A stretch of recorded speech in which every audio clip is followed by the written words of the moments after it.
দেখতে পাচ্ছেন কোথাও উঁচু কোথাও নিচু, এই মিলিয়ে হচ্ছে পাহাড়ের অপূর্ব সুন্দর দৃশ্যগুলো আমাদের চোখে ভেসে ওঠে যখন আমরা আসলে পাহাড় ভ্রমণ করতে আসি। আর পাহাড়ের আনন্দটা আসলে অন্যরকম। কারো পছন্দ সমুদ্র, কারো পছন্দ পাহাড়। তা আমার পছন্দ দুইটাই। আমি সমুদ্রকেও যেমন ভালোবাসি, পাহাড়কেও তেমন ভালোবাসি। আর এই পাহাড়ের আঁকাবাঁকারও রাস্তাঘাটগুলো, চারপাশে গাছ, আবাসস্থলগুলো হচ্ছে উঁচু নিচু।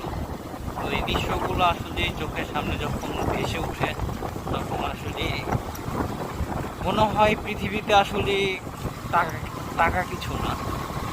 কারণ টাকা জীবনে অনেক ইনকাম করা যাবে, কিন্তু এই সময়গুলোকে যদি টাকা ইনকাম করতে করতে নষ্ট করে ফেলি তাহলে একটা টাইমে আফসোস হবে। তাই মনে করি যেমন অর্থ ইনকাম করব তেমন ঘুরে ঘুরে পৃথিবীর সৌন্দর্য দেখব, তাহলেই এই অর্থ পুরোপুরি পরিপূর্ণতা পায়। এটা আমার কাছে আসলে মনে হয়।